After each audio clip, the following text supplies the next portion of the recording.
Hi hello ನಮಸ್ಕಾರ. ನಾನು ಅಭಿಷೇಕ್ ಶೃಂಗೇರಿ. ಮಲೆನಾಡಿನ ಭಾಗದಲ್ಲೂ ಅದರಲ್ಲೂ ಕೂಡ ಶೃಂಗೇರಿ ಕ್ಷೇತ್ರದಲ್ಲಿ ಕಾಡಾನೆಗಳ ದಾಳಿಯಿಂದಾಗಿ ಮನುಷ್ಯನ ಜೀವಹಾನಿ, ಇನ್ನೊಂದು ಕಡೆ ಆತ ಬೆಳೆದಿರುವಂತಹ ಫಸಲುಗಳ ಮೇಲೆ ಆಗ್ತಿರುವಂತಹ ಹಾನಿ. ಅದರಲ್ಲೂ ಶೃಂಗೇರಿ ಕ್ಷೇತ್ರದಲ್ಲಿ ಕಳೆದ 1 ವರ್ಷದ ಅವಧಿಯಲ್ಲಿ 8 ಜನರು ಕಾಡಾನೆ ದಾಳಿಗೆ ಮೃತರಾಗಿರುವಂಥದ್ದು. ಅದರಲ್ಲಿ ಹೆಚ್ಚಿನದಾಗಿ ಬಾಳೆಹೊನ್ನೂರು ಕಾಂಡದ ಭಾಗದಲ್ಲಿ ವಿಪರೀತವಾಗಿ ಕಾಡಾನೆಗಳು ದಾಳಿ ಮಾಡ್ತಾ ಇರುವಂಥದ್ದು. ಇದರಿಂದಾಗಿ ಯಾವ ರೀತಿ ಸಮಸ್ಯೆ ಆಗ್ತಾ ಇದೆ, ಇಲ್ಲಿನ ಜನರು ಯಾವ ರೀತಿಯಾಗಿ ಒಂದು ಭಯದ ವಾತಾವರಣದಲ್ಲಿದ್ದಾರೆ, ಎಲ್ಲ ವಿಚಾರಗಳ ಕುರಿತಾಗಿ ಚರ್ಚೆ ಮಾಡಲು ನಮ್ಮ ಜೊತೆ ಕಾಂಡ್ಯ ಹೋಬಳಿ BJPಯ ಮಾಜಿ ಅಧ್ಯಕ್ಷರು, ಹಾಗೆ ಕಾಂಡ್ಯದ ಮಾರ್ಕಂಡೇಶ್ವರ ದೇವಸ್ಥಾನ ಜೀರ್ಣೋದ್ಧಾರ ಸಮಿತಿಯ ಸದಸ್ಯರು, ಹಾಗೆ ಪ್ರಾಥಮಿಕ ಕೃಷಿ ಪತ್ತಿನ ಸಹಕಾರ ಸಂಘ ಸಂಗಮೇಶ್ವರಪೇಟೆಯ ಮಾಜಿ ನಿರ್ದೇಶಕರಾಗಿಯೂ ಕೂಡ ಸೇವೆಯನ್ನು ಸಲ್ಲಿಸಿ ಕೃಷಿಕರು ಆಗಿರುವಂಥ, ಹಾಗೆ ಹಲವಾರು ವರ್ಷಗಳಿಂದ ಕೂಡ ಸಾರ್ವಜನಿಕ ಜೀವನದಲ್ಲಿರುವಂಥ ಶ್ರೀಯುತ ಚಂದ್ರಶೇಖರ್ MJ ನಮ್ಮ ಜೊತೆ ಇದ್ದಾರೆ. ಚಂದ್ರಶೇಖರ್ ಅವರೇ, ಕಾರ್ಯಕ್ರಮಕ್ಕೆ ಅತ್ಯಂತ ಆತ್ಮೀಯ ಸ್ವಾಗತ. ನಮಸ್ಕಾರ ಸರ್. ಮೊದಲನೇದಾಗಿ ಇತ್ತೀಚೆಗೆ ನಿನ್ನೆ ನಡೆದಂಥ ಒಂದು ಘಟನೆ, ಹ್ಯಾರಂಬಿಯಲ್ಲಿ 1-2 ದಿನಗಳ ಹಿಂದೆ ನಡೆದಂಥ ಆನೆಯಿಂದಾಗಿ ಒಬ್ಬ ಕಾರ್ಮಿಕ ಮೃತಪಟ್ಟಿರುವಂಥದ್ದು. ಈ ಒಂದು ಘಟನೆ ಕುರಿತಾಗಿ ನಿಮ್ಮ ಮೊದಲ ರಿಯಾಕ್ಷನ್? ಪ್ರಥಮವಾಗಿ ನಾನು ಈ ಥರ ಘಟನೆಗಳು ನಡೀತಿರೋದ್ರಿಂದ ರೈತರ ಪರವಾಗಿ ಸರ್ಕಾರದ ವಿರುದ್ಧ ಆಕ್ರೋಶವನ್ನು ವ್ಯಕ್ತಪಡಿಸ್ತೇನೆ. ಕಾರಣ ಏನಂದರೆ, ಕಳೆದ 5-6 ತಿಂಗಳಿನಲ್ಲಿ ಕಾಂಡ್ಯ ಹೋಬಳಿನಲ್ಲಿ ಇದು 4ನೇ, ನಮ್ಮ ಸುತ್ತಮುತ್ತ ಕಾಂಡ್ಯ ಹೋಬಳಿ ಮತ್ತು ಬಾಳೆಹೊನ್ನೂರು ಸುತ್ತಮುತ್ತ ಇದು 4ನೇ ಬಲಿ. ವಿಪರ್ಯಾಸ ಅಂದರೆ ಕೂಲಿಗೆ ಅಂತ ಬಂದವರು ಜಾಸ್ತಿ ಜನ ಸತ್ತೋದ್ರು. ಇದು ಒಂದು ಏನು ಕಾರಣ ಆಗ್ತದೆ ಅಂದರೆ, ನಾವು ತೋಟಗಳು ಏನು ಬೆಳೆಗಾರರು ಅಂತಿದ್ದೀವಿ, ಹೆಚ್ಚಾಗಿ ನಾವು ಕೂಲಿ ಕಾರ್ಮಿಕರ ಮೇಲೆ ಅವಲಂಬಿತವಾದ ಕೃಷಿ ಇದು. ಹಾಗಾಗಿ ಈ ಥರ ಆದಾಗ ನೇರವಾಗಿ ಅದು ನಮ್ಮ ಜೀವನದ ಮೇಲೆ ಹೊಡೆತ ಕೊಡ್ಲಿಕ್ಕೆ ಸ್ಟಾರ್ಟ್ ಆಗ್ತದೆ. ಈಗಾಗಲೇ ನಮಗೆ ಕಾರ್ಮಿಕರ ಕೊರತೆ ತುಂಬ ಎದ್ದು ಕಾಣ್ತಾ ಇದೆ. ಗೊತ್ತಿದ್ದರೆ ನಿಮಗೆ ಪ್ರಶ್ನವರಿಗೆಲ್ಲ ಮಾಹಿತಿ ಇರೋ ಪ್ರಕಾರ ಒಬ್ಬ ಹೊರಗಡೆಯಿಂದ ಎಲ್ಲ ಕಾರ್ಮಿಕರು ಬರ್ತಾ ಇದ್ದಾರೆ. ಈ ಥರ ಪದೇ ಈ ಥರ ಸಾವುಗಳಾದಾಗ ಏನಾಗ್ತದೆ, ಜನ ಯಾರಿಗಾದರೂ ಪ್ರಾಣ ಭಯ ಇರ್ತದೆ. ಆಗಿದ್ದಾಗ ಕಾರ್ಮಿಕರು ಕೆಲಸಕ್ಕೆ ಬರಲ್ಲ. ಹಾಗಾದಾಗ ಏನಾಗ್ತದೆ, ಮಲೆನಾಡಿನಲ್ಲಿ ಈಗಾಗಲೇ ಇಲ್ಲಿನ ಕೃಷಿ ಮಾಡುವಂಥವ್ರ ಮಕ್ಕಳುಗಳು ಯಾರು ತೋಟಕ್ಕೆ ಬರಲಿಕ್ಕೆ ಹೇಳ್ತಾ ಇಲ್ಲ. ಈ ಥರ ಆತಂಕಗಳಾದಾಗ ಏನಾಗ್ತದೆ, ಬಹುಶಃ ಮುಂದಿನ ದಿನಗಳಲ್ಲಿ ಈ ಕಾಫಿ ಬೆಳೆ ಆಗಿರ್ಬೋದು, ಭತ್ತ, ಏನು ಕೃಷಿ ಚಟುವಟಿಕೆ ನಡೀತೀವಿ, ಇದು ಭಾಗಶಃ ನಿಲ್ಲುವಂಥ ಪರಿಸ್ಥಿತಿ ಬರ್ತದೆ. ಅಂದರೆ ಒಂದು ರೀತಿಯಲ್ಲಿ ಈ ರೀತಿ ಆದಾಗ ಆನೆಗಳ ದಾಳಿಯಿಂದಾಗಿ ನಿರಂತರವಾಗಿ ಉಪಟಳವಾಗ್ತಾ ಇದೆ. ಇದರಿಂದಾಗಿ ಕಾರ್ಮಿಕರು ಕೂಡ ಒಂದು ರೀತಿಯಲ್ಲಿ ಭಯದ ವಾತಾವರಣದಲ್ಲಿ ಕೆಲಸ ಮಾಡುವ ಪರಿಸ್ಥಿತಿ ಒದಗಿದೆಯಾ ಅಂತ? ಖಂಡಿತ. ಯಾಕೆಂದರೆ ನೋಡಿ, ಆನೆಗಳು ಹೆಚ್ಚಿನಾಗಿ ದಾಳಿ ಮಾಡೋದು ಬೆಳಗಿನ ಜಾವ ಮತ್ತು ರಾತ್ರಿ ಅದು ಏನು ಆಹಾರನ ಹುಡ್ಕೊಂಬರುತ್ತೆ ಆ ಸಮಯದಲ್ಲಿ. ನಮಗೆ ವಿಪರ್ಯಾಸ ಅಂದರೆ, ಈಗ ಸರ್ಕಾರ ಕರೆಂಟ್ ಕೊಡ್ತಾ ಇರೋದು ರಾತ್ರಿ 3 ಫೇಸು. ಈಗ ಅತಿ ಅವಶ್ಯಕ ನಾವು ಸ್ಪ್ರಿಂಕ್ಲರ್ ಮಾಡೋ ಟೈಮು ರಾತ್ರಿ ಸಂಜೆ 6 ಗಂಟೆಯಿಂದ ಬೆಳಗ್ಗೆ 6 ಗಂಟೆ ತನಕ ಪವರ್ ಕೊಡ್ತಾರೆ. ಸೊ 12 ಗಂಟೆನಲ್ಲಿ ನಾವು ಎಷ್ಟಾಗುತ್ತೆ ಅಷ್ಟು ಸ್ಪ್ರಿಂಕ್ಲರ್ ಮಾಡಲೇಬೇಕು. ಯಾಕೆಂದರೆ ನಮಗೆ ಈ 1-1.5 ತಿಂಗಳಿನಲ್ಲಿ ನಾವು ಅದನ್ನು ಕವರ್ ಮಾಡಲೇಬೇಕು. ಏನಾದರೂ ಸ್ವಲ್ಪ ಮಳೆ ಬಂದರೂ ಡ್ಯಾಮೇಜ್ ಆಗ್ತದೆ. ಹಾಗಾಗಿ ರಾತ್ರಿ ಕೆಲಸ ಮಾಡೋ ಅಷ್ಟೊತ್ತಿಗೆ ಈ ಥರದ ಅವಘಡಗಳಾದರೆ ಯಾರೂ ಕೆಲಸ ಮಾಡ್ಲಿಕ್ಕೆ ಬರಲ್ಲ. ನಾವೀಗ ಹೆಚ್ಚು ಸಂಬಳ ಕೊಡ್ತೀವಿ ಅಂದ್ರೆ ಜೀವಕ್ಕಿಂತ ಸಂಬಳ ಏನು ದೊಡ್ಡದಲ್ಲ. ಹಾಗಾಗಿ ಅವ್ರ ಜೊತೆಗೆ ನಾವು ಕೂಡ ಹೊರಗಡೆ ಹೋಗೋದು ಕಷ್ಟಕ್ಕೆ ಬಂದಿರುವಂಥ ಪರಿಸ್ಥಿತಿ ಆಗಿದೆ. ಯಾಕೆಂದರೆ ಈಗ ರಾತ್ರಿ 7 ಗಂಟೆ ಮೇಲೆ ಇಲ್ಲಿ ಕೃಷಿ ಮಾಡುವಂಥ ರೈತರು ಈಗಾಗಲೇ ಕೆಲವರು ಮನೆಯಿಂದ ಹೊರಗೆ ಬರೋದನ್ನೇ ನಿಲ್ಲಿಸ್ಬಿಟ್ಟಿದ್ದಾರೆ. ಆ ಪರಿಸ್ಥಿತಿ ಸರ್ಕಾರಗಳನ್ನ ಪರಿಪರಿಯಾಗಿ ಬೇಡ್ಕೊಳ್ತಿದೆ. ಯಾಕೆಂದರೆ ಅಲ್ಲಿ ಬೆಂಗಳೂರಿನವ್ರು ಕೂತವರಿಗೆ ಅರ್ಧ ಈ ವ್ಯವಸ್ಥೆಗಳನ್ನ ಹಾಳಾಗ್ತಾ ಇರೋದು ಈ ಪರಿಸರವಾದಿಗಳಿಂದ. ಈಗ ಹಲವಾರು ಪ್ರಶ್ನೆಗಳು ಬರುವಂಥದ್ದು. ಕಳೆದ ನಾವು 3-4 ಅಥವಾ 2 ವರ್ಷಗಳ ಹಿಂದೆ ಈಗ ಬೇರೆ ಭಾಗದಲ್ಲಿ ನೋಡ್ತಾ ಇದ್ವಿ, ಆನೆ ದಾಳಿಯಿಂದ ಈಗ ಅಲ್ಲಿ ಸತ್ರು ಅಂತ. ಆದರೆ ಶೃಂಗೇರಿ ಕ್ಷೇತ್ರದ ವ್ಯಾಪ್ತಿಯಲ್ಲಿ ಎಲ್ಲಿಯೂ ಕೂಡ ಆನೆ ದಾಳಿಯಿಂದ ಸಾವನ್ನಪ್ಪಿರುವಂಥ ಸಂಖ್ಯೆ ತುಂಬ ವಿರಳವಾಯಿತು, ಎಲ್ಲೂ ಕೂಡ ಕೇಳಿರಲಿಲ್ಲ. ಆದರೆ ಇತ್ತೀಚೆಗೆ ಕುದುರೆಗುಂಡಿ ಸೀತೂರಿನಲ್ಲಿ ಪ್ರಾರಂಭಗೊಂಡಂಥದ್ದು ಈಗ ಹ್ಯಾರಂಬಿ, ಈಗ ಸತತವಾಗಿ 1.5 ವರ್ಷದಲ್ಲಿ 8 ಜನ ಸಾವನ್ನಪ್ಪಿರುವಂಥದ್ದು. ಬಾಳೆಹೊನ್ನೂರು ಹಾಗೂ ಕಾಂಡ್ಯ ಭಾಗದಲ್ಲಿ 5-6 ತಿಂಗಳಲ್ಲಿ 4 ಜನ ಸಾವನ್ನಪ್ಪಿರುವಂಥದ್ದು. ಯಾಕೆ ಈ ಪ್ರಮಾಣದ ಆನೆ ದಾಳಿಗಳು ಹೆಚ್ಚಾಗ್ತಾ ಇದೆ? ನಮಗೆ ಕೆಲವೊಂದು ಮಾಹಿತಿ ಇರೋ ಪ್ರಕಾರ ಈ ಎತ್ತಿನೊಳೆ ಪ್ರಾಜೆಕ್ಟ್ ಏನಾಯ್ತು, ಅಲ್ಲಿ ಆನೆಗಳು ಹೊಲಸೆ ಈ ಕಡೆ ಬಂದು ವಾಪಸ್ ಹೋಗ್ಲಿಕ್ಕೆ ಆಗ್ತಾ ಇಲ್ಲ. ಆ ಆನೆಗಳೇನಾಗಿದೆ, ಆಹಾರನ ಉಟ್ಕೊಂಡು ನಮ್ಮ ಕಡೆಗೆ ಬರ್ತಾ ಇದೆ. ಇಲ್ಲಿ ಯಥೇಚ್ಛವಾಗಿ ಕಾಡಿರೋದ್ರಿಂದ, ಆಮೇಲೆ ತೋಟಗಳಲ್ಲಿ ಹಲಸಿನ ಮರ, ಬೈನೆ ಇರೋದ್ರಿಂದ ಆನೆಗಳು ಅದರದ್ದು ಒಂದು ಆನೆ ಬಂದಿದ್ದು ಏನು ಮಾಡ್ತದೆ, ಒಂದು ಸೀಸನಿಗೆ ಇಲ್ಲಿ ಬಂದು ವಾಪಸ್ ಹೋಗಿ 100 ಕಿಲೋಮೀಟರ್ ಹೋಗಿ ಜೊತೆಗೆ ಬರೋತ್ತಿಗೆ 10-15 ಆನೆಗಳನ್ನ ಕರ್ಕೊಂಬರ್ತಾಯಿದೆ. ಇದು ನಮಗೆ ಹತ್ರ ಇರುವಂಥ ಡಿಪಾರ್ಟ್ಮೆಂಟ್ನವರೇ ಹೇಳಿರೋದು. ನನಗೆ ಮೊನ್ನೆ ಹೀಗೆ ಮಾತಾಡ್ತಾ ಇರ್ಬೇಕಾದ್ರೆ 2 ಆನೆ ಬಂದೋಗಿತ್ತು. ಅವಾಗ ಹಿಂಗೆ ETF ಟೀಮ್ ಒಟ್ಟಿಗೆ ಮಾತಾಡೋತ್ತಿಗೆ ಅವ್ರು, ನೋಡಿ ಅಣ್ಣ, ಹಲಸಿನ ಹಣ್ಣು ಸೀಸನ್ ಸ್ಟಾರ್ಟ್ ಆಗಲಿ, ಈ ವರ್ಷ ಕನಿಷ್ಠ ಪಕ್ಷ 30-40 ಆನೆ ನಿಮ್ಮ ಭಾಗಕ್ಕೆ ಬರುತ್ತೆ ಅಂತ ಹೇಳಿದರು. ಈಗಾಗಲೇ ಅದರದ್ದು ನಮಗೆ ಗೊತ್ತಾಗ್ತಾ ಇದೆ. ಬಹುಶಃ ಒಂದೂವರೆ ತಿಂಗಳೊಳಗೆ ಬಹುಶಃ ಒಂದು 30-40 ಆನೆಗಳು 100% ನಮ್ಮ ಏರಿಯಾಕ್ಕೆ ಬರ್ತದೆ. ಅಂದರೆ ಈ ರೀತಿಯಾಗಿ ಆನೆಗಳ ಸಂಖ್ಯೆ ದಿನ ದಿನ ಹೆಚ್ಚಳವಾಗ್ತಾ ಇದ್ರೆ ಅದು ಬೆಳೆಗಾರರಾಗಿರ್ಬೋದು ಅಥವಾ ಕೃಷಿಕರಾಗಿರ್ಬೋದು, ರೈತರು ಹೇಗೆ ಇಲ್ಲಿ ಜೀವನ ಮಾಡೋದು ಯಾವ ರೀತಿಯಾಗಿ ಕಷ್ಟಕರವಾಗ್ತಾ ಇದೆ? ಏನಾಗಿತ್ತು, ನಮ್ಮ ಹಿಂದಿನವರು ಬಹುಶಃ ಪ್ರಾಣಿಗಳೊಟ್ಟಿಗೆ ಬದುಕಿ ಬಾಳಿದ್ದಾರೆ. ಆದರೆ ಈಗ ಏನಾಗ್ಬಿಟ್ಟಿದೆ, ಒಂದಷ್ಟು ವರ್ಷಗಳಲ್ಲಿ ಪ್ರಾಣಿಗಳ ಕಾಟ ನಮಗೆ ತುಂಬ ಕಮ್ಮಿ ಇತ್ತು. ಆದರೆ ಈಗ ಒಂದು 3-4 ವರ್ಷದಿಂದ ಪ್ರಾಣಿಗಳ ಸಂಖ್ಯೆ ಜಾಸ್ತಿ ಆಗ್ತಿದೆ. ಹಾಗಾಗಿ ಬಹುಶಃ ಇದು ಯಾಕೆಂದರೆ ಈಗಾಗಲೇ ಕಾಡ್ಕೋಣಗಳ ಹಾಳಿ ತೋಟಗಳಲ್ಲಿ ಹಗಲೊತ್ತೇ ಸ್ಟಾರ್ಟ್ ಆಗಿದೆ. ಈಗ ನನ್ನ ತೋಟಕ್ಕೆ ಹೋದರೆ ನೀವು ನೋಡ್ಬೋದು, ಗಿಡಗಳೆಲ್ಲ ಡ್ಯಾಮೇಜ್ ಆಗಿರೋದು ಎಲ್ಲ. ಏನು ಮಾಡೋಕ್ಕಾಗಲ್ಲ. ನಾವು ಈ ಕಡೆ ಪಟಾಕಿ ಹೊಡೆದ್ರೆ ಇನ್ನೊಂದು ತೋಟಕ್ಕೆ ಹೋಗುತ್ತೆ, ಅಲ್ಲಿ ಹೊಡೆದ ತಕ್ಷಣ ನಮ್ಮ ತೋಟಕ್ಕೆ ಬರುತ್ತೆ. ಜೊತೆನಲ್ಲಿ ಏನಾಗಿದೆ, ನಾವು ಈ ಸ್ಪ್ರಿಂಕ್ಲರ್ ಮಾಡೋದ್ರಿಂದ ಕಾಡಿನಲ್ಲಿ ಎಲ್ಲೂ ಚಿಗುರಿಲ್ಲ. ನಮ್ಮ ತೋಟಗಳಲ್ಲಿ ಈಗ ಹುಲ್ಲೆಲ್ಲ ಬೆಳೆದಿದೆ. ಸೊ ಅದು ಸಹಜವಾಗಿ ಅದರ ಜನಸಂಖ್ಯೆ ಜಾಸ್ತಿ ಆದಾಗ, ಪ್ರಾಣಿ ಸಂಖ್ಯೆ ಜಾಸ್ತಿ ಆದಾಗ ಅದು ಊಟ ಹರಿಸ್ಕೊಂಡು ಬರಲೇಬೇಕು. ಹಾಗಾಗಿ ಈ ತೋಟಗಳಿಗೆ ಪ್ರಾಣಿಗಳಿಗೆ ಕಾಡಲ್ಲಿ ಏನು ಸಿಗದಿದ್ದಾಗ ತೋಟಗಳಿಗೆ ಎಲ್ಲ ಪ್ರಾಣಿಗಳು ಬರಲಿಕ್ಕೆ ಸ್ಟಾರ್ಟ್ ಆಗಿದೆ. ಇದು ಮೇಜರ್ ಎಫೆಕ್ಟ್ ಆಗಿರೋದು. ನಾವು ಒಂದನ್ನ ಡಿಪಾರ್ಟ್ಮೆಂಟ್ ಕೇಳ್ಕೊಳೋದೇನು ಅಂದ್ರೆ, ಅವಕ್ಕೆ ಬೇಕಾದಂತ ಆಹಾರವನ್ನು ಕಾಡಿನಲ್ಲಿ ಸಿಗೋ ತರ ಮಾಡಿದ್ರೆ ಬಹುಶಃ ಬರುವಂತ ಪ್ರಾಣಿಗಳು ಹೊರಗಡೆ ಬರಲ್ಲ. ಹೌದು, ರಿಸರ್ವ್ ಆದಂತ ಅರಣ್ಯ ಇದೆ, ಅಲ್ಲಿರ್ಬೋದು, ಅಲ್ಲಿ ಸರಿಯಾಗಿ ಅವಕ್ಕೆ ಬೇಕಾದಂತ ಆಹಾರವನ್ನ ಬೆಳೆದ್ರೆ ಬಹುಶಃ ರೈತರ ಮೇಲಾಗಿರ್ಬೋದು ಅಥವಾ ರೈತರ ಜಮೀನುಗಳ ಮೇಲೆ ಅಟ್ಯಾಕ್ ಮಾಡೋದು ಒಂದು ರೀತಿಯಲ್ಲಿ ಕಡಿಮೆ ಆಗುತ್ತೆ. ಖಂಡಿತ. ನಮ್ದು ಏನಾಗ್ತದೆ ಅಂದ್ರೆ, ಸರ್ಕಾರದಿಂದ ಬರುವಂತ ಅನುದಾನಗಳು ಖಂಡಿತವಾಗ್ಲೂ ಫಾರೆಸ್ಟ್ ಡಿಪಾರ್ಟ್ಮೆಂಟಿಗೆ ಬರ್ತಾ ಇದೆ. ನಮಗೆ ಗೊತ್ತಿರೋ ಹಾಗೆ ಸೋಷಿಯಲ್ ಫಾರೆಸ್ಟಿಗೆ ಬರುವಂತ ಅನುದಾನ ಯಾವುದೇ ಡಿಪಾರ್ಟ್ಮೆಂಟಿಗೆ ಬರ್ತಾ ಇಲ್ಲ. ಬಹುಶಃ ಒಂದು ಗಿಡಕ್ಕೆ 1000-1200 ರೂಪಾಯಿ ತನಕನೂ ಅನುದಾನ ಕೊಡ್ತಾ ಇದ್ದಾರೆ. ಆದರೆ ಅದು ಕರೆಕ್ಟಾಗಿ ಸದುಪಯೋಗ ಆಗ್ತಾ ಇಲ್ಲ. ಸರ್ಕಾರ ಅದನ್ನ ಕರೆಕ್ಟಾಗಿ ಸದುಪಯೋಗ ಮಾಡ್ತಾ ಇಲ್ಲ. ಬಂದು ಎಲ್ಲೋ ಗಿಡಗಳನ್ನ ಬಿಸಾಕ್ ಹೋಗ್ತಾರೆ, ಗಿಡಗಳು ಅದನ್ನ ಪೋಷಣೆ ಮಾಡಲ್ಲ. ಇದೆಲ್ಲ ಸ್ವಲ್ಪ ಏನಾಗಿದೆ, 100% ಈ ಪ್ರಾಣಿಗಳು ಏನು ಊರೊಳಗಡೆ ಬರಕ್ಕೆ ಅದು ಮೇಜರ್ ಕಾರಣ. ಯಾಕೆಂದ್ರೆ ಅದಕ್ಕೆ ಆಹಾರ, ಒಂದು ಆನೆ ಅಂದ್ರೆ ಅದು ಎಷ್ಟು ಬೇಕಾಗ್ತದೆ, 15-20 ಆನೆ ಬಂದಾಗ ಅದಕ್ಕೆ ಆಹಾರ ಸಹಜವಾಗಿ ಅದಕ್ಕೆ ಹೊಟ್ಟೆ ತುಂಬುವಷ್ಟು ಆಹಾರ ಬೇಕು. ಅದು ಸಿಕ್ಕದಲ್ಲಿ ಪ್ಲಾಂಟೇಶನ್ ಅಲ್ಲಿ ಮಾತ್ರ. ನಾವು ಪ್ಲಾಂಟೇಶನ್ ಬಾಳೆ ಬೆಳೆದಿದ್ದೀವಿ, ಅಡಿಕೆ ಇದೆ, ತೆಂಗಿದೆ, ಸೊ ಅದಕ್ಕೆ ಏನ್ ಬೇಕೋ ಅಂತದ್ ನಾವು ಬೆಳೆದಿದ್ದೀವಿ. ಅವಾಗ ಅದು ಆಟೋಮೆಟಿಕ್ ಆಗಿ ಅಟ್ಯಾಕ್ ಆಗ್ತದೆ. ಆವಾಗ ಅಪ್ಪಿತಪ್ಪಿ ಯಾರೋ ಗ್ರಾಚಾರ ಕೆಟ್ಟೋರು ಹಿಂಗೆ ಹೋಗೋರು ಬಲಿ ಆಗ್ತಾರೆ. ಅದೇ ರೀತಿಯಲ್ಲಿ ಈಗ ನಿನ್ನೆ ಏನು ಯಲ್ಲಪ್ಪನ 50 ವರ್ಷದ ಕೂಲಿ ಕಾರ್ಮಿಕ ಬಲಿಯಾಗಿರುವಂಥದ್ದು, ಈ ಸಂದರ್ಭದಲ್ಲಿ ಬಾಳೆಹೊನ್ನೂರು ಅರಣ್ಯ ಇಲಾಖೆ ಮುಂಭಾಗದ ಪ್ರತಿಭಟನೆ ಮಾಡ್ತೀರಾ, ನೀವು ಕೂಡ ಆಕ್ರೋಶವನ್ನು ವ್ಯಕ್ತಪಡಿಸ್ತೀರಾ. ಏನಾಗ್ತದೆ ಅಂದರೆ, ಎಲ್ಲ ಕಡೆಗಳು ಆನೆಗಾಡಿಯಾದ ಸಂದರ್ಭದಲ್ಲಿ ಆ ಪ್ರತಿಭಟನೆ ಆಗುತ್ತೆ, ಒಂದು ಅಲ್ಲಿ ಇದಾಗುತ್ತೆ, ಪ್ರೊಟೆಸ್ಟ್ ಮಾಡ್ತಾರೆ, ಅಧಿಕಾರಿಗಳು ಬರ್ತಾರೆ, ಏನೋ ಒಂದು ಭರವಸೆಯನ್ನು ಕೊಡ್ತಾರೆ, ಹೋಗ್ತಾರೆ. ನಂತರ ಪುನಃ ರಿಪೀಟ್. ಕಳೆದ 8 ಘಟನೆಗಳಲ್ಲೂ ಕೂಡ ಇದೇ ಆಗಿರುವಂಥದ್ದು. ಸರ್, ನಾವು ಏನಾಗ್ತದೆ, ಆ ಟೈಮಿಗೆ ಯಾರಿಗಾದ್ರೂ ಅಷ್ಟೇ ಆಕ್ರೋಶ ಅನ್ನೋದು ಬಂದೇ ಬರ್ತದೆ. ಅದು ನಾವು ಆದರೆ ಸರ್ಕಾರಕ್ಕೂ ಅದು ಗೊತ್ತು. ಅದು ತಾತ್ಕಾಲಿಕ. ಬೆಳಗ್ಗೆ ಅಲ್ಲಿ ಬಾಡಿ ಇದ್ರೆ ಬಾಡಿ ತೆಗಿಯೋರಿಗೆ ಆಕ್ರೋಶ ಇರ್ತದೆ. ತದನಂತರ ಸಂಜೆ ಆಗೋತ್ತಿಗೆ ಅದು ಆಕ್ರೋಶ ತಣ್ಣಗಾಗುತ್ತೆ ಅನ್ನೋದು ಗೊತ್ತು. ನೋಡಿ, ಮೊನ್ನೆ ನಾವು ನಮ್ಮ ಹುಯಿಗೆರೆ ಭಾಗದಲ್ಲಿ ಒಂದು ಸಾವಾದಾಗ್ಲೂ ಇದೇ ಥರ ಆಯಿತು. ಸಿಕ್ಕಾಪಟ್ಟೆ ಜನ ಸೇರಿದ್ರು, ಆಕ್ರೋಶ ಆಯಿತು, ಎಲ್ಲ ಆಯಿತು. ಆದರೆ ಅವತ್ತು ನಡೆದಿದ್ದ ಘಟನೆಗೆ ಸರ್ಕಾರ ಎಚ್ಚೆತ್ಕೊಂಡಿದ್ರೆ ಬಹುಶಃ ಈ ಥರದ ಘಟನೆ ಆಗ್ತಿರ್ಲಿಲ್ಲ. ಈಗ ಇಲ್ಲಿಗೆ ಬಂದಿರೋ ಆನೆನು 15-40 ದಿನಗಳ ಹಿಂದೆ ಇದೇ ಅಲ್ಲಿಂದ ಒಂದು ಅರ್ಧ ಕಿಲೋಮೀಟರ್ ಹಿಂದೆನಲ್ಲಿ ಒಬ್ಬ ಗಣಪತಿ ಅನ್ನೋ ವ್ಯಕ್ತಿಗೆ ಸ್ಟ್ಯಾಪ್ ಮಾಡ್ತು. ಅವನಿಗೆ ಹೊಡೆದಾಗ ಏನಾಯ್ತು, ಅವನು ನೆಲದಲ್ಲಿ ಬೀಳ್ತಾನೆ ಒಂದು ಚರಂಡಿ ಒಳಗಡೆ. ಆನೆ ಹೋಗಿ ಕಾಲಿಡ್ತದೆ, ಆದ್ರೆ ಆ ಗ್ಯಾಪ್ ಒಳಗಡೆ ಕಾಲು ಹೋಗಲ್ಲ ಆನೆದು. ಅವನು ಬಿಟ್ಟು ಹೋಗ್ತದೆ ಆನೆ. ಬಟ್ ಇಮಿಡಿಯೇಟ್ ಅವನ್ನ ಲಿಫ್ಟ್ ಮಾಡಿ ತಗೊಂಡೋಗಿ ಶಿವಮೊಗ್ಗಕ್ಕೆ ನಾವು ಇದಕ್ಕೆ ಕಳಿಸ್ತೀವಿ. ಅವನು ಗ್ರಾಚಾರ, ಅವನು ಸತ್ತೋಗಿದ್ರೆ ನಮಗೆ ಇವತ್ತು ನಾವು ಯೋಚನೆ ಮಾಡ್ತೀವಿ, ಅವ್ನು ಸತ್ತೋಗಿದ್ರೆ ಒಳ್ಳೇದಿತ್ತು ಅಂತೇಳಿ. ಅವ್ರದ್ದು 3 ಬೋನ್ ಕಟ್ಟಾಗಿ ಇವತ್ತು ವೀಲ್ ಚೇರ್ನಲ್ಲಿ ಇದ್ದಾರೆ. ಸರ್ಕಾರ ಅದ್ರದ್ದು ವೆಚ್ಚ ಭರಿಸಿದೆ, ಅದು ಬೇರೆ ಪ್ರಶ್ನೆ. ಬಟ್ ಅದೇ ಆನೆ ಇವತ್ತು ಅಟ್ಯಾಕ್ ಮಾಡಿರೋದು. ನಾವು ಅವತ್ತು ಮಾಡಿದಾಗಲೂ ಶಾಸಕರ ಮುಖಾಂತರವಾಗಿ ಅರಣ್ಯ ಸಚಿವರಿಗೆಲ್ಲ ಇದು ಕೊಟ್ಟ ಮೇಲೆ ಮೊನ್ನೆ 11ನೇ ತಾರೀಕು ಅಗತ್ಯ ಕ್ರಮ ಕೈಗೊಳ್ಬೋದು ಅಂತೇಳಿ ಒಂದು ಅನುಮೋದನೆ ಕೊಟ್ಟಿದ್ದಾರೆ. ಬಹುಶಃ ಅಗತ್ಯ ಕ್ರಮ ಆನೆ ಓಡಿಸ್ಲಿಕ್ಕೋ ಹಿಡಿಲಿಕ್ಕೋ ಗೊತ್ತಿಲ್ಲ.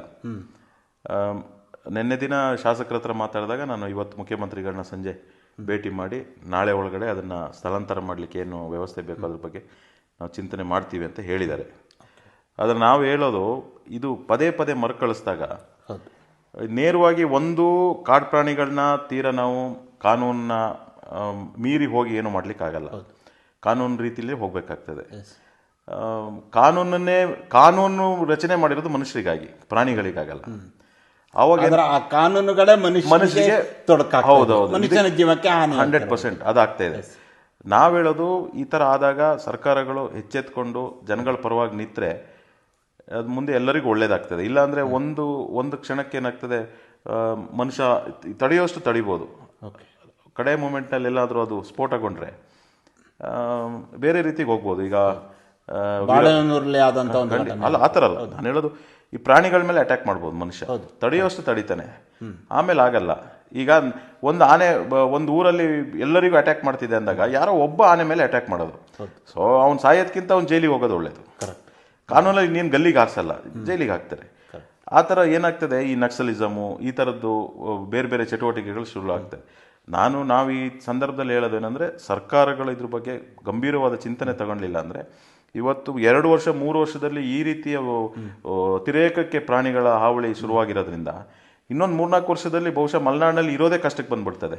ನಾವು ಯಾವುದೋ ಒಂದು ನ್ಯಾಷನಲ್ ಪಾರ್ಕ್ ಒಳಗಿದ್ದಂಗೋ ಅಥವಾ ವನ್ಯಜೀವಿ ತಾಂಡದೊಳಗೆ ಅರಣ್ಯ ಇಲಾಖೆ ಕಾನೂನುಗಳಿಂದಾಗಿ ಈಗಾಗಲೇ ರೈತರು ಸಂಕಷ್ಟದಲ್ಲಿರುವಂತದ್ದು.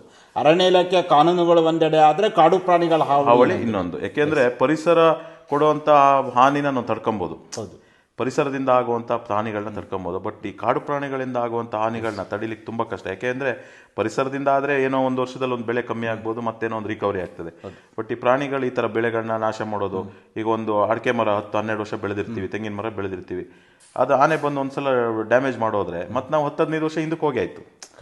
10-15 ಹಿಂದೆ ಪ್ಲಸ್ 10 ವರ್ಷ ಮುಂದೆ, ಇಲ್ಲಿ 25 ವರ್ಷ ನಾವು ಒಂದು ಜನ್ರೇಷನ್ ಲೈಫ್ ಕಳ್ಕೊಂತೀವಿ.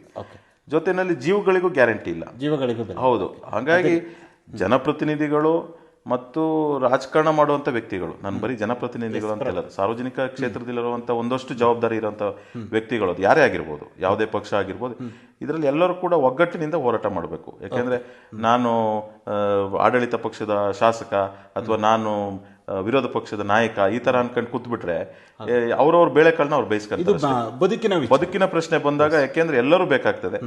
ನಾನು ವೈಯಕ್ತಿಕವಾಗಿ ಕೇಳ್ಕೊಳೋದು, ಯಾವುದೇ ರಾಜಕೀಯ ಪಕ್ಷದ ನಾಯಕರುಗಳಾಗಲಿ ಅಥವಾ ಸಾಮಾಜಿಕವಾಗಿ ಹೋರಾಟ ಮಾಡ್ತಿರೋಂಥ ಯಾರೇ ವ್ಯಕ್ತಿಗಳಾಗಲಿ ಎಲ್ಲ ಒಗ್ಗೂಟ್ಕೊಂಡು ಒಗ್ಗಟ್ಟಲ್ಲಿ ಹೋದರೆ 100% ಇದಕ್ಕೊಂದು ಶಾಶ್ವತವಾದ ಪರಿಹಾರ ಸಿಗುತ್ತೆ.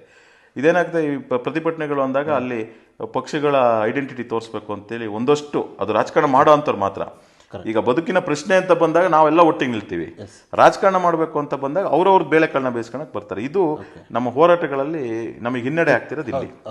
ಹಾಗೆ ಈಗ ನೀವೊಬ್ರು ಕೂಡ ಬೆಳೆಗಾರರಾಗಿದ್ದೀರಾ, ನಿಮ್ಮಲ್ಲೂ ಕೂಡ ಬೇರೆ ಬೇರೆ ಕಡೆಯಿಂದ ಬಂದಂಥ ಕೂಲಿ ಕಾರ್ಮಿಕರಿದ್ದಾರೆ. ಅದರಲ್ಲೂ ಕಾಂಡಿಯಾ ಹೋಬಳಿ ಆಗಿರ್ಬೋದು, ಬಾಳೆಹೊನ್ನೂರು ಭಾಗದಲ್ಲಿ ಕೂಲಿ ಕಾರ್ಮಿಕರು ಬೇರೆ ಕಡೆ, ಅದು ಬೇರೆ ಜಿಲ್ಲೆಗಳಾಗಿರ್ಬೋದು, ಬೇರೆ ರಾಜ್ಯಗಳಿಂದಿರುವಂಥ ಕಾರ್ಮಿಕರು ಹೆಚ್ಚಿನದಾಗಿರುವಂಥದ್ದು. ಅವರ ಒಂದು ಸುರಕ್ಷತೆ ದೃಷ್ಟಿಯಿಂದ ಏನು ಕ್ರಮವನ್ನು ಸರ್ಕಾರ ಕೈಗೊಳ್ಳಬೇಕು ಅನ್ನೋ ಒಂದು ಬೇಡಿಕೆಯನ್ನು ಇಡ್ತೀರಾ? ನೋಡಿ, ಶಾಶ್ವತವಾದ ಪರಿಹಾರ ಕಂಡುಹಿಡಿಲಿಕ್ಕೆ ಬಹುಶಃ ಮಲೆನಾಡು ಭಾಗದಲ್ಲಿ ತುಂಬ ಕಷ್ಟ ಆಗ್ತದೆ. ಏನಂದರೆ ಕಾಡು ಎಲ್ಲ ಕಡೆ ಇದೆ, ಮಧ್ಯದಲ್ಲಿ ತೋಟಗಳು ಬರುತ್ತೆ. ನಾವೇನೋ ಈ ರೈಲ್ವೆ ಬ್ಯಾರಿಕೇಡ್ ಹಾಕಿ ಅಥವಾ ಕೆಂಟಿಕಲ್ ಫೆನ್ಸಿಂಗ್ ಮಾಡಿ ಅವೆಲ್ಲ ಶಾಶ್ವತ ಪರಿಹಾರ ಅಂತ ನಮಗಂತೂ ಅನ್ಸಲ್ಲ. ಯಾಕೆಂದ್ರೆ ಯಾರು ನಿಂತು ಪ್ರಾಣಿಗಳನ್ನ ಕಾಯ್ಲಿಕ್ಕಾಗಲ್ಲ, ಎಲ್ಲೋ ಒಂದ್ ಕಡೆ ಪ್ರಾಣಿಗಳು ಬರ್ತದೆ, ಒಂದು ಕಡೆ ಮಾಡಿದ್ರೆ ಇನ್ನೊಂದು ಕಡೆಯಿಂದ ಬರ್ತದೆ. ನಾವ್ ಹೇಳೋದು, ಸಾಧ್ಯವಾದ್ರೆ ಎಲ್ಲೋ ಒಂದು ಆನೆ ಒಂದು ಬಿಡಾರ, ಈ ತರ ದೊಡ್ಡದೊಂದು ಆನೆ ಕ್ಯಾಂಪ್ ಅಥವಾ ಎಲಿಫೆಂಟ್ ಕ್ಯಾಂಪ್ಗಳನ್ನ ಮಾಡಿ ಇಲ್ಲಿರುವಂಥ ಆನೆಗಳನ್ನ ಅಲ್ಲಿಗೆ ಸ್ಥಳಾಂತರ ಮಾಡಿ ಅಲ್ಲಿ ಅವಕ್ಕೆ ಬೇಕಾದಂಥ ಹಣ್ಣು, ಅದಕ್ಕೆ ಆಹಾರಕ್ಕೆ ಬೇಕಾದಂಥ ಒಂದಷ್ಟು ಗಿಡ ಮರಗಳನ್ನ ಬೆಳೆಸಿ ಆನೆಗಳನ್ನ ಅಂತಲ್ಲಿ ಬಿಟ್ಟರೆ ಮಲೆನಾಡು ಸೇಫ್ ಆಗ್ತದೆ.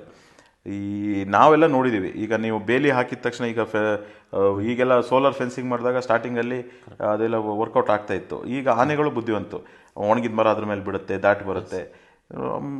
ಫ್ಯೂಚರ್ ಅಷ್ಟೇ, ನೀವು ಯಾವುದು ನಮ್ಮ ರೈಲ್ವೆ ಬ್ಯಾರಿಕೇಡ್ ಮಾಡಿದ್ರು ಅದಕ್ಕೂ ದಾಟುವಂಥ ವ್ಯವಸ್ಥೆಗಳನ್ನ ಯಾಕೆಂದ್ರೆ ಅದರದ್ದು ಹೊಟ್ಟೆಪಾಡಿನ ಬದುಕಿನ ಪ್ರಶ್ನೆ, ಅದು ದಾಟಲೇಬೇಕು, ಬರ್ತದೆ. ಹಾಗಾಗಿ ನಾವು ಹೇಳೋದು, ಇದಕ್ಕೆ ಶಾಶ್ವತ ಪರಿಹಾರ ಅಂದರೆ ಸರ್ಕಾರ ಎಲ್ಲಾದರೂ ಒಂದು 4,000-5,000 ಎಕರೆನ ಗುರುತಿಸಿ ಅಲ್ಲಿಗೆ ಆನೆಗಳನ್ನ ಸ್ಥಳಾಂತರ ಮಾಡೋದು ಶಾಶ್ವತ ಪರಿಹಾರ ಅಂತ ಅನ್ಕೊಂಡು. ಇನ್ನು ಬ್ಯಾರಿಕೇಡ್ ಎಲ್ಲ ಸರ್ಕಾರ ಯಾವುದೋ ಒಂದು ಸ್ಕೀಮ್ ತರ್ತದೆ, ಯಾವುದೋ ಅಪ್ರೂವಲಿಗೆ ಹೋಗಬೇಕು, ಅವೆಲ್ಲ ಇನ್ನು 10-15 ವರ್ಷದ ಸ್ಕೀಮ್ಗಳು, ಅದೆಲ್ಲ ಆಗಲ್ಲ.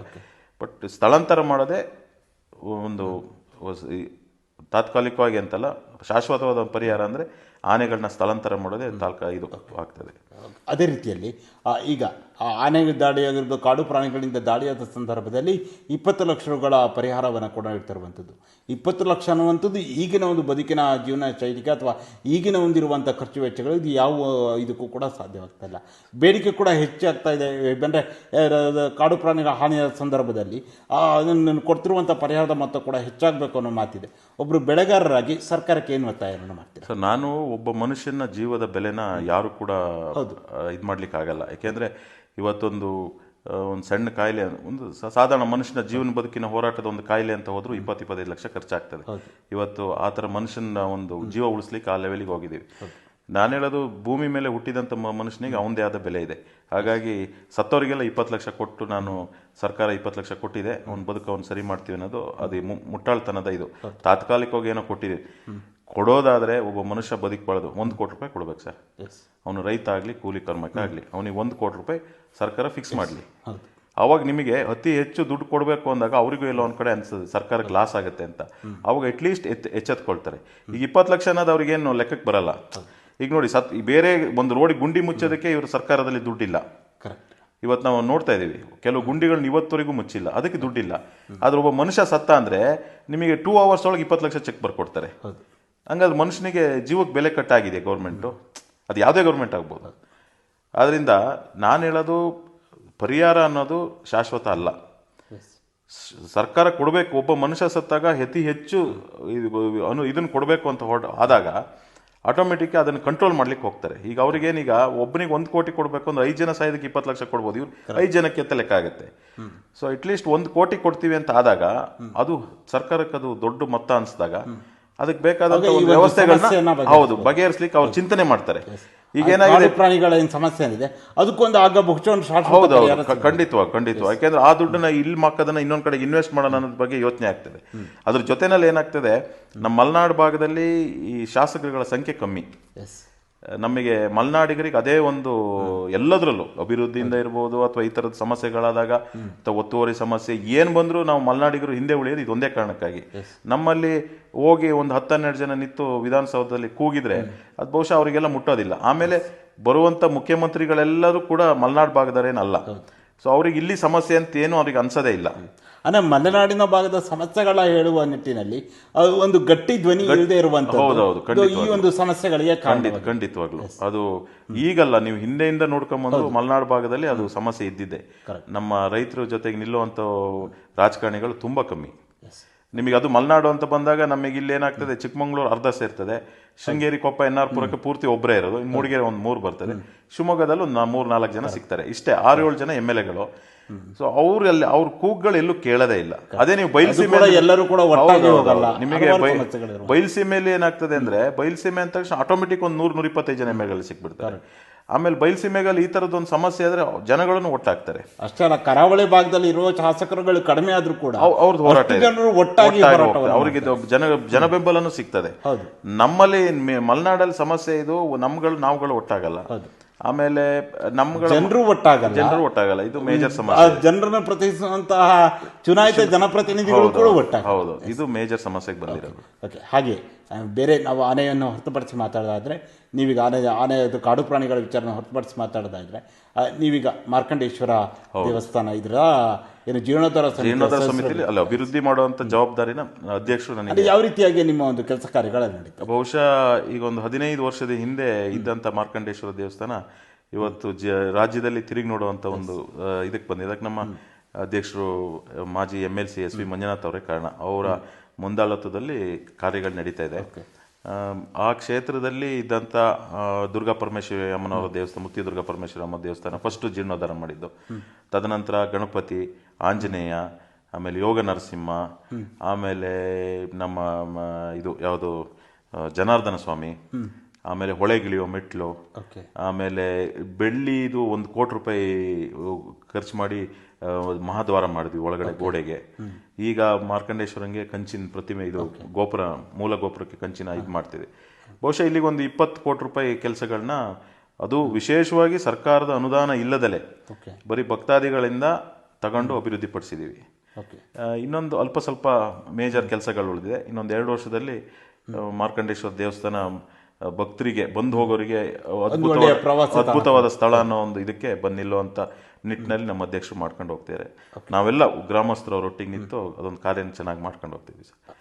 ಅದರ ಜೊತೆಯಲ್ಲಿ ನೀವು ಈ ಹಿಂದೆ ಏನು ಸಂಗಮೇಶ್ವರ ಪೇಟೆಯ ಪ್ರಾಥಮಿಕ ಕೃಷಿ ಸಹಕಾರಿ ಸಂಘದ ನಿರ್ದೇಶಕರಾಗಿಯೂ ಕೂಡ ನೀವು ಸೇವೆಯನ್ನು ಸಲ್ಲಿಸಿದ್ರಿ.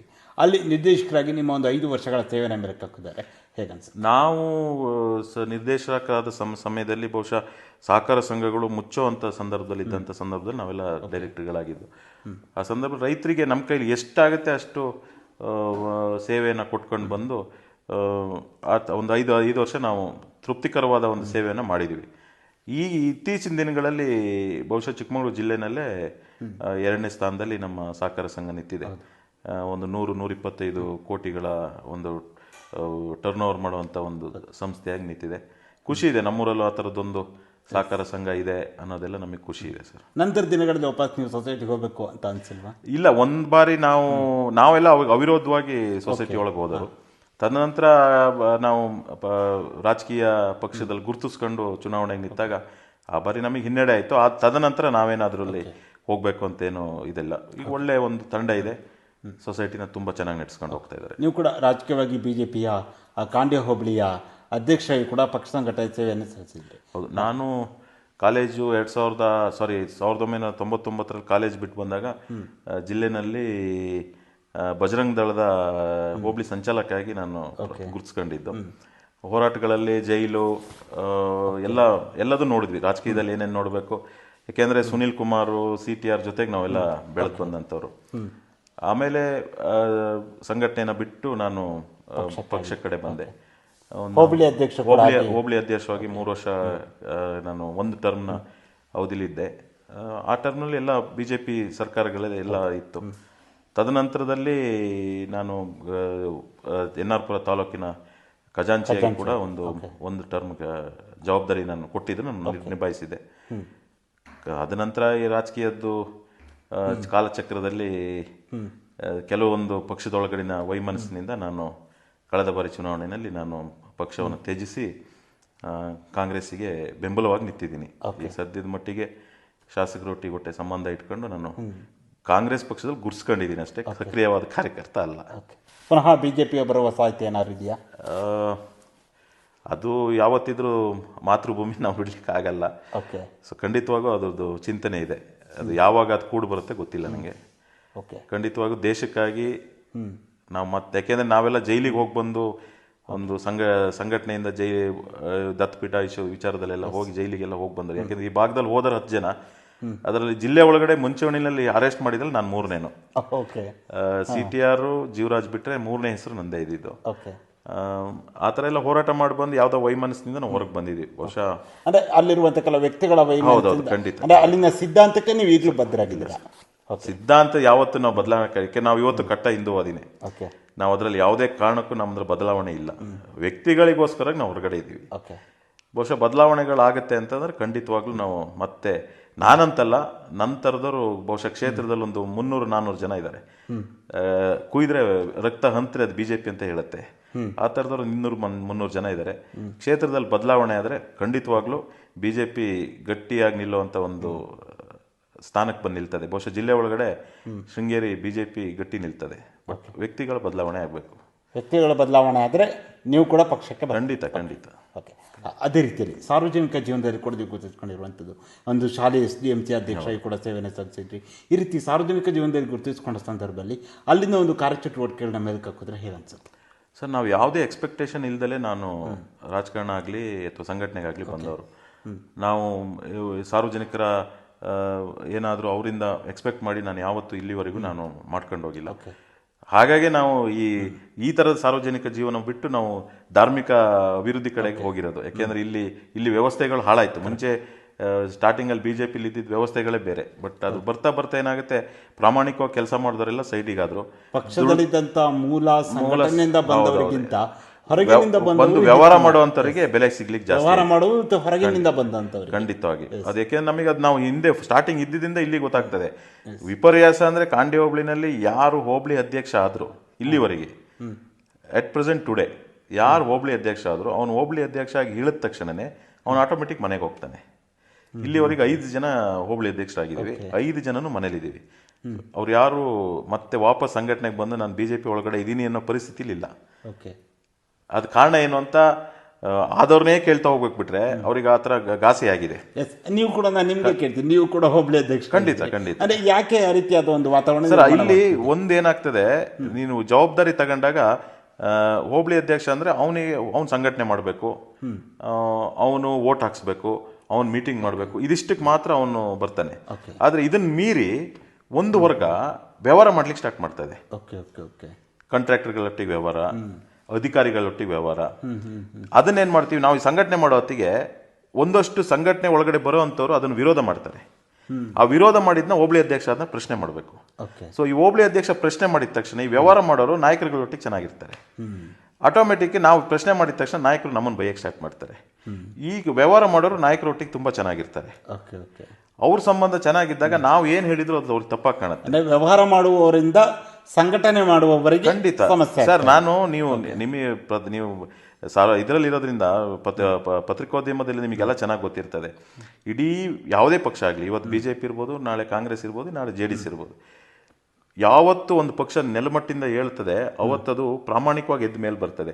ಅದು ಬಂದು ಅಧಿಕಾರ ಸಿಕ್ಕಿದ ನಂತರ ಈ ಅಧಿಕಾರ ಕೊಡ್ಸೋರು ಯಾರಿರ್ತಾರೆ ಅವ್ರು ಆಟೋಮೆಟಿಕ್ ಎಲ್ಲಕ್ಕೆ ವಾಪಸ್ ಬರ್ತಾರೆ. ಯಾಕೆಂದ್ರೆ ಅವರಿಗೆ ಆ ಮುಂದೆ ಹೋಗುವಂತ ಇದಿರಲ್ಲ, ಚಾಣಕ್ಯ ಇರಲ್ಲ. ಬಂದ ತಕ್ಷಣ ಈ ವ್ಯವಹಾರ ಮಾಡೋರೆಲ್ಲ ಅದ್ರ ಒಟ್ಟಿಗೆ ಸೇರ್ಕೊತಾರೆ. ವ್ಯವಹಾರ ಮಾಡೋರು ಏನ್ ಮಾಡ್ತಾರೆ, ನಾಯಕರುಗಳಿಗೆ ಬೇಡದಿದ್ದನ್ನ ತಲೆಗೆ ತುಂಬ್ತಾರೆ.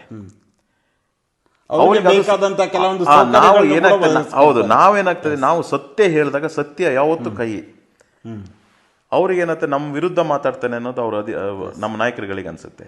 ಬಟ್ ಅದೇ ವ್ಯವಹಾರ ಮಾಡೋರು ಅವ್ರನ್ನ ಏರಿಸಿ ಮಾತಾಡ್ತಾರೆ. ಅವಾಗ ಇವ್ರು ನಮ್ಮ ಪರವಾಗಿದ್ದಾರೆ ಅಂತಾರೆ. ಆದರೆ ವಾಸ್ತವವಾಗಿ ನಾಯಕರುಗಳು ಅದನ್ನ ಮೀರಿ ಕೆಳಗಡೆ ಬಂದಿದ್ರೆ ಇವತ್ತು ಶೃಂಗೇರಿ ಕ್ಷೇತ್ರ ಯಾವುದೇ ಕಾರಣಕ್ಕೂ ಬಿಜೆಪಿಯಿಂದ ಹೊರಗೆ ಹೋಗ್ತಾ ಇರಲಿಲ್ಲ. ಬಿಜೆಪಿಯಿಂದ ಹೊರಗೆ ಹೋಗಕ್ಕೆ ಸಾಧ್ಯನೇ ಇರ್ತಿಲ್ಲ. ಯಾಕೆಂದ್ರೆ ತುಂಬಾ ವೈಬ್ರೇಷನ್ ಇರುವಂತ ಕ್ಷೇತ್ರ ಇದು. ಅಲ್ಲ, ಫಾರ್ ಎಕ್ಸಾಂಪಲ್ MP ಚುನಾವಣೆಯಲ್ಲಿ ಶೃಂಗೇರಿ ಕ್ಷೇತ್ರಕ್ಕೆ 27ರಿಂದ 28,000 ಶೃಂಗೇರಿ ಕ್ಷೇತ್ರದಲ್ಲಿ ಇಲ್ಲಿನ ಸಂಸದರಿಗೆ ಲೀಡ್ ಸಿಕ್ಕಿರುವಂತದ್ದೇ ಬೆಸ್ಟ್ ಎಕ್ಸಾಂಪಲ್. ಸರ್ ಏನಲ್ಲ ಸರ್, ನಾನು ಹೇಳ್ತೀನಿ, ಈಗ ಸಿಂಪಲ್, ಗ್ರಾಮ ಪಂಚಾಯತಿ ಗ್ರಾಮ ಪಂಚಾಯತಿ ಚುನಾವಣೆಯಲ್ಲಿ ನಾನು ಗ್ರಾಮ ಪಂಚಾಯತಿ ಎಲೆಕ್ಷನ್ ನಿಲ್ತೀನಿ. ನಾನೊಂದು 20 ಓಟ 30 ಓಟ 100 ಓಟದಲ್ಲಿ ಗೆಲ್ತೀನಿ. ನಾನು ಇಂಡಿಪೆಂಡೆಂಟ್ ಅಂತ ಗುರ್ಸ್ಕೊಂಡು ನಾನು ಗೆಲ್ತೀನಿ. ನಾನು ಯಾವುದೋ ಪಾರ್ಟಿ ಒಬ್ಬ ಕಾರ್ಯಕರ್ತ ಆಗಿ ನಿಂತು ಗೆಲ್ತೀನಿ. ಆದರೆ ಅದೇ MLA ಚುನಾವಣೆಗೆ ನಾನು ತಗೊಂಡಿದ್ದು 20 ಓಟು 21 ಯಾಕಾಗಲ್ಲ, -21 ಯಾಕಾಗುತ್ತೆ? ಇದು ಸಮಸ್ಯೆ, ನಾಯಕರ ಸಮಸ್ಯೆ, ಪಕ್ಷ ಖಂಡಿತವಾಗ್ಲು. ಯಾವತ್ತು ನಾಯಕರಿಗೆ ಬೆಲೆ ಕೊಡದಲೆ ಕಾರ್ಯಕರ್ತರಿಗೆ ಪಕ್ಷ ಬೆಲೆ ಕೊಡ್ತದೆ ಅವತ್ತು 100% ಪಕ್ಷ ಉಳಿತದೆ. ಇಲ್ಲಿ ನಮ್ಮಲ್ಲಿ ಏನಾಗಿದೆ, ಕಾರ್ಯಕರ್ತರಿಗೆ ಬೆಲೆ ಸಿಗಲ್ಲ, ನಾಯಕರುಗಳಿಗೆ ಬೆಲೆ ಸಿಗ್ತದೆ. ನಾನು ಕನಿಷ್ಠ ಪಕ್ಷ 4 MLA ಚುನಾವಣೆ ನಾನು ಸಕ್ರಿಯವಾಗಿ ಅಂದ್ರೆ ಬೇರಿಂದ ಕೆಲಸ ಮಾಡಿದ್ದೀನಿ. ನಮಗೆ ಅನಿಸ್ತಾ ಇತ್ತು ಕಾರ್ಯಕರ್ತ ಚುನಾವಣೆಗೆ ಮಾತ್ರ ನಾವು ಉಪಯೋಗಿಸ್ಕೊಂತೀವಿ, ವೆರಿ ನೆಕ್ಸ್ಟ್ ಡೇ ಇಲ್ಲ. ನಾವು ಪ್ರಾಮಾಣಿಕವಾಗಿ ಒಂದು 20 ಜನ ನನ್ನ ಶಿಷ್ಯಂದ್ರನ್ನು ನಾನು ಕರ್ಕೊಂಡಿರ್ತೀನಿ. ಅವರಿಗೆ ಮಾರನೇ ನಾನು ನ್ಯಾಯ ಕೊಡ್ಸೋಕ್ಕಾಗಲ್ಲ. ಯಾಕೆಂದ್ರೆ ಈ ವ್ಯವಹಾರ ಮಾಡೋರು ಅಡ್ಡ ಬರ್ತಾರೆ. ನೀವು ಕ್ಷೇತ್ರದೊಳಗೆ ನೋಡಿ, ಎಲ್ಲಾ ಪಾರ್ಟಿ ಹಾಳಾಗ್ತಿರೋದು ವ್ಯವಹಾರ. ನೀವು DP ಚಂದ್ರೇಗೌಡ ಅಧಿಕಾರದಲ್ಲಿ ಬಿಜೆಪಿ ಇದ್ರೆ ಬಿಜೆಪಿ ಜೊತೆ, ಹೌದೌದು, ಅಧಿಕಾರ ಕಾಂಗ್ರೆಸ್ ಶಿಫ್ಟ್ ಆದ್ರೆ ಅಲ್ಲಿಗೆ ಹೋಗ್ತಾರೆ, ಇನ್ನೊಂದು ಪಕ್ಷಕ್ಕೆ ಶಿಫ್ಟ್ ಆದ್ರೆ ಅಲ್ಲಿಗೆ ಹೋಗ್ತಾರೆ. ಇವತ್ತು ಈ ಕ್ಷಣಕ್ಕೂ ಕೂಡ ಅನ್ಯಾಯ ಆಗ್ತಿರೋದು ಪ್ರಾಮಾಣಿಕ ಕಾರ್ಯಕರ್ತರಿಗೆ ಮಾತ್ರ. ವ್ಯವಹಾರ ಮಾಡೋರಿಗೆ ಆಗಲ್ಲ ಸರ್. ಅವ್ರು ಕಾಂಗ್ರೆಸ್ ಕಾರ್ಯಕರ್ತರು, ಕಾಂಗ್ರೆಸ್ ಈಗ ಬಿಜೆಪಿಲಿರೋ ಒಂದಷ್ಟು ಈ ತರ ವ್ಯವಹಾರ ಮಾಡೋರು ಕಾಂಗ್ರೆಸ್ನಲ್ಲಿ ವ್ಯವಹಾರ ಮಾಡೋರೊಟ್ಟಿಗೆ ಚೆನ್ನಾಗಿದ್ದಾರೆ, ಅವ್ರು ಬದುಕಾಗ್ಬಿಡ್ತದೆ. ಬಟ್ ಕಾಂಗ್ರೆಸ್ನಲ್ಲಿರುವಂತಹ ಪ್ರಾಮಾಣಿಕ ಕಾರ್ಯಕರ್ತರು, ಬಿಜೆಪಿನಲ್ಲಿರೋ ಪ್ರಾಮಾಣಿಕ ಕಾರ್ಯಕರ್ತರು ಹೊಡ್ತಾ ತಿನ್ನೋದು ಅವರು. ನೋಡಿ, ಒಬ್ಬ ಪ್ರಾಮಾಣಿಕ, ಹೌದೌದು ಖಂಡಿತ, ಪ್ರಾಮಾಣಿಕ ಬಿಜೆಪಿ ಕಾರ್ಯಕರ್ತ ಪ್ರಾಮಾಣಿಕ ಕಾಂಗ್ರೆಸ್ ಕಾರ್ಯಕರ್ತನ ಮನೆ ಯಾವುದೇ ಕಾರ್ಯಕ್ರಮಕ್ಕೆ ಹೋಗಲ್ಲ. ನಾನು ಪರ್ಸನಲಿ ನೋಡಿರೋದು. ಕಾಂಗ್ರೆಸ್ ನಲ್ಲಿರುವಂತಹ ಪ್ರಾಮಾಣಿಕ ಕಾರ್ಯಕರ್ತ ಬಿಜೆಪಿಯ ಪ್ರಾಮಾಣಿಕ ಕಾರ್ಯಕರ್ತನ ಮನೆಗೆ ಬರಲ್ಲ. ಅದ್ರ ವ್ಯವಹಾರ ಮಾಡೋರು ಅವ್ರ ಮನೆಗೆ ಇವ್ರು ಹೋಗ್ತಾರೆ, ಇವ್ರ ಮನೆಗೆ ಅವ್ರು ಹೋಗ್ತಾರೆ. ಅವ್ರ ಚುನಾವಣೆ ಟೈಮಲ್ಲಿ ಅವ್ರು ಎಲ್ಲೂ ಕಾಣಿಸ್ಕೊಳಲ್ಲ. ಈ 20 ದಿನ ಪ್ರಕ್ರಿಯೆಯಲ್ಲಿ ಸಾರ್ವಜನಿಕರಿಗೆ ಎಲ್ಲೂ ಕಾಣಿಸ್ಕೊಳಲ್ಲ. ಅವ್ರ ಬೂತಲ್ಲಿ ಇರ್ತಾರೆ, ಎಲ್ಲೋ ಇರ್ತಾರೆ, ಕೈಗೆ ಸಿಗಲ್ಲ, ಏನೋ ಮುಗಿಸ್ಬಿಡ್ತಾರೆ. ಎಲೆಕ್ಷನ್ ಮುಗಿದು ಯಾರು ಗೆದ್ದು ಬರ್ತಾರೆ ಅವತ್ತು ಹೋಗಿ ಹಾರ ಹಾಕಿದ್ರೆ ನೆಕ್ಸ್ಟ್ ಡೇ ಅವ್ರೊಟ್ಟಿಗೆ ಇರ್ತಾರೆ. ಕೆಲಸ ಮಾಡಿದ್ರೆ ಮನೆಗೆ ವಾಪಸ್ ಬರ್ತಾನೆ. 20 ದಿನ ಕೆಲಸ ಮಾಡಿದ್ರೆ ಮನೆಗೆ ಬರೋದು, 340 ದಿನ ಉಳಿಯೋದು ಯಾರು ವ್ಯವಹಾರ ಮಾಡೋರು MLA ಒಟ್ಟಿಗೆ. ಇದು ಸಮಸ್ಯೆ. ಚಂದ್ರಶೇಖರ್ ಅವರೇ, ಅದೇ ರೀತಿಯಲ್ಲಿ ಎಲ್ಲ ವಿಚಾರಗಳು, ಸಮಸ್ಯೆ, ಮಲೆನಾಡಿನ ಸಮಸ್ಯೆಗಳಾಗಿರ್ಬೋದು, ಅದರಲ್ಲೂ ಹೆಚ್ಚಾಗಿ ಅರಣ್ಯ ಇಲಾಖೆ ಆಗಿರ್ಬೋದು, ಅದರ ಕಾಡು ಪ್ರಾಣಿಗಳು, ಈ ಒಂದು ಸಮಸ್ಯೆ ಕುರಿತಾಗಿ ಸರ್ಕಾರಕ್ಕೆ ಕೊನೆಯದಾಗಿ ಏನು ಮನವಿಯನ್ನು ಮಾಡ್ತೀರಾ ಸರ್? ನಾವು ಈಗಾಗಲೇ ಸುಮಾರು ಸಲ ಕೇಳ್ಕೊಂಡಿದ್ದೀವಿ. ಸಂಬಂಧಪಟ್ಟ ಅಧಿಕಾರಿಗಳು, ಅರಣ್ಯ ಸಚಿವರು ಈ ಭಾಗಕ್ಕೆ ಬಂದು, ಯಾಕೆಂದ್ರೆ ನೀವು ಬೆಂಗಳೂರಿಗೆ ಬನ್ನಿ, ಆಫೀಸಿಗೆ ಬನ್ನಿ ಅಂದ್ರೆ ನಮಗೆ ಗೌರವ ಸಿಗಲ್ಲ. ಕರೆಕ್ಟ್. ಅವ್ರ ಚೇಂಬರಿಗೆ ಹೋದಾಗ ಅವ್ರದ್ದು ಆಟಿಟ್ಯೂಡ್ ಚೇಂಜ್ ಆಗ್ತದೆ. ನಾವು ಹೇಳೋದು, ಮಲೆನಾಡ ಭಾಗದ ಶೃಂಗೇರಿ ಕ್ಷೇತ್ರದ ಭಾಗದಲ್ಲಿ ಎಲ್ಲಾದ್ರೂ ಒಂದ್ ಕಡೆ, ಶೃಂಗೇರಿನಲ್ಲಿ ನಮ್ಮ ಬಾಳೆಹೊನ್ನೂರು ಇರ್ಬೋದು, ಕಾಂಡಿ ಇರ್ಬೋದು, ಶೃಂಗೇರಿ, ಕೊಪ್ಪ, ಎನ್ನಪ್ಪ ಎಲ್ಲಾದ್ರೂ ಆಗ್ಬೋದು, ಒಂದು ಜಾಗದಲ್ಲಿ ಒಂದು ಸಂಬಂಧಪಟ್ಟ ಅಧಿಕಾರಿ, CCF ಇರ್ಬೋದು, DFO ಇರ್ಬೋದು, ಅಥವಾ ಚೀಫ್ ಕನ್ಸರ್ವೇಟರ್ ಇರ್ಬೋದು, ಅರಣ್ಯ ಸಚಿವರು ಒಂದ್ಸಲ ಬಂದು ಮಲೆನಾಡು ಭಾಗದ ಜನಗಳ ಸಮಸ್ಯೆನ ಆಲಿಸ್ಕೊಂಡು ಹೋದ್ರೆ ಬಹುಶಃ ಒಂದು 5% 10% ಅವರಿಗೂ ಕೂಡ ಸಮಸ್ಯೆ ಇದೆ ಅನ್ನೋದು ಗೊತ್ತಾಗ್ಬೋದು. ಹಾಗಾಗಿ ನಾನು ಕಡೆಯದಾಗಿ ಕೇಳೋದು, ಇದೆಲ್ಲೋ ಒಂದಿನ ಸ್ಫೋಟ ಆಗಿ ಇನ್ನೂ ಅವಘಡ ಆಗಕ್ಕಿಂತ ಮುಂಚೆ ಸರ್ಕಾರ ಎಚ್ಚೆತ್ಕೊಂಡು ಅಟ್ಲೀಸ್ಟ್ ಜನಗಳ ಸ್ಪಂದನೆಗೆ ನಾವು ಕೊಡುವಂತ ಸಲಹೆಗಳನ್ನ ಅಥವಾ ಅಹವಾಲುಗಳನ್ನ ತಗೊಂಡು ಒಂದಿಷ್ಟು ಬದಲಾವಣೆ ಮಾಡ್ಕೊಳ್ಳೋದಕ್ಕೆ ಅವಕಾಶ ಇದೆ. ನಾನು ತಮ್ಮ ಮೂಲಕ ಕೇಳ್ಕೊಳೋದು ಇಷ್ಟೇ, ಸರ್ಕಾರಕ್ಕೆ ಆದಷ್ಟು ಬೇಗ ಅಂದ್ರೆ ನಾನು ಇನ್ನೊಂದು 10-15 ದಿನದೊಳಗಡೆ ಸಂಬಂಧಪಟ್ಟ ಅಧಿಕಾರಿಗಳು ಮತ್ತು ಸಂಬಂಧಪಟ್ಟ ಸರ್ಕಾರದ ಇವರು ನಮ್ಮ ಈಶ್ವರ್ ಖಂಡ್ರೆ ಅವರು ಈ ಭಾಗಕ್ಕೆ ಬಂದು ರೈತರನ್ನ ಒಂದಷ್ಟು ಜನ ರೈತರನ್ನ ಕೇಳ್ಕೊಂಡು ಅಟ್ಲೀಸ್ಟ್ ಸಮಸ್ಯೆನ ಕೇಳಿದ್ರೆ ಸರ್ಕಾರ ನಮ್ಮ ಒಟ್ಟಿಗೆ ಇದೆ ಅನ್ನೋ ಭಾವನೆನಾದ್ರೂ ನಮಗೆ ಬರ್ತದೆ. ಇಲ್ಲ ಅಂದ್ರೆ ಈ ತರ ಏನೋ ಒಂದು ಅವಘಡ ಆದಾಗ ನಾವು ಹೋಗೋದು, ಕೂಗೋದು, ಬರೋದು, ಅವ್ರು ಪೊಲೀಸ್ನವರು, ಫಾರೆಸ್ಟ್ ಡಿಪಾರ್ಟ್ಮೆಂಟ್ ನಮ್ಮನ್ನೆಲ್ಲೋ ಟಾರ್ಗೆಟ್ ಮಾಡೋದು. ಯಾಕೆಂದ್ರೆ ಯಾವ್ದು ಗಟ್ಟಿ ಧ್ವನಿಲಿ ಮಾತಾಡ್ತಾರೆ ಅವ್ರನ್ನ 100% ಟಾರ್ಗೆಟ್ ಮಾಡ್ತಾರೆ. ಅದೆಲ್ಲ ಈಗ ನಾನು ಇವತ್ತು ಮಾತಾಡಿದೆ ಅಂದ್ರೆ 100% ನನ್ನ ಬ್ಯಾಕ್ ಗ್ರೌಂಡ್ ನ ಡಿಪಾರ್ಟ್ಮೆಂಟ್ ಈಗಾಗಲೇ ಡೈರಿ ಮಾಡಿರ್ತಾರೆ, ನಾನೇನು, ನಂದೇನು, ನನ್ನ ಚಟುವಟಿಕೆ ಏನು 100%. ಹಂಗಾಗಿ ಏನಾಗುತ್ತೆ, ಇದೆಲ್ಲೋ ಒಂದ್ ಕಡೆ ಹೋರಾಟನ ಹತ್ತಿಕ್ಕುವಂತ ಒಂದು ಹಂತಕ್ಕೆ ಹೋಗುತ್ತೆ. ಆ ಥರ ಆಗೋದು ಬೇಡ. ನಾವು ಸರ್ಕಾರದೊಟ್ಟಿಗಿದ್ದೀವಿ. ಯಾಕೆಂದ್ರೆ ಸರ್ಕಾರ ಏನು ಆನೆ ತಂದು ಬಿಡ್ತಾ ಇಲ್ಲ. ಜನಸಂಖ್ಯೆ ಜಾಸ್ತಿ ಆಗಿದೆ, ಅದು ಅದ್ರದ್ದು ಜೀವನ ಶೈಲಿಗಾಗಿ ಅದು ಬರ್ತದೆ. ನಾನು ಹೇಳೋದು, ಸರ್ಕಾರನೂ ನಮ್ಮೊಟ್ಟಿಗೆ ಸೇರ್ಕೊಂಡು, ನಾವು ಸರ್ಕಾರ ಒಟ್ಟಿಗೆ ಸೇರ್ಕೊಂಡ್ರೆ, ನಾವು ವೈಯಕ್ತಿಕ ಸಂಬಂಧವನ್ನು ಚೆನ್ನಾಗಿ ಇಟ್ಕೊಂಡ್ರೆ ಈ ಥರದ್ದು ನಡೆಯಲ್ಲ ಅಂತ. ಅಟ್ಲೀಸ್ಟ್ ಆನೆಗಳು ಬಂದಾಗ ETF ಇಲ್ಲ, ETF ಫಾರೆಸ್ಟ್ ಡಿಪಾರ್ಟ್ಮೆಂಟ್ ಚೆನ್ನಾಗಿದೆ, ETF ಕಳಿಸ್ತಾ ಇದೀವಿ, ಒಂಚೂರು ವ್ಯವಸ್ಥೆ ಮಾಡಿ ಅಂದರೆ ಊಟ ಇರ್ಬೋದು, ಅವ್ರಿಗೆ ವೆಹಿಕಲ್ ಡೀಸೆಲ್ ಇರ್ಬೋದು, ಈ ಥರದ್ದು ಪಟಾಕಿಗಳಿರ್ಬೋದು, ನಾವು ಕೂಡ ಅವ್ರೊಟ್ಟಿಗೆ ಕೈ ಜೋಡಿಸ್ತೀವಿ. ಯಾವುದು ಇಲ್ಲ ಅಂದಾದಾಗ ನಮಗೆ ಅವ್ರಿಗೆ ಈ ಥರ ಆದಾಗ ಏನಾಗುತ್ತೆ. ಎಕ್ಸಾಂಪಲ್ ಕೊಡೋದಾರೆ, ನಾನು ಇತ್ತೀಚೆಗೆ ಇಲ್ಲಿ NR ತಾಲೂಕಿನೇನು ಕುದುರೆಗುಂಡಿಂದ ಸ್ವಲ್ಪ ಮುಂದೆ ಅಲ್ಲಿ ಒಂದು ಆನೆಯನ್ನು ಹಿಡಿಯಕ್ಕೆ ತರ್ತಾರೆ.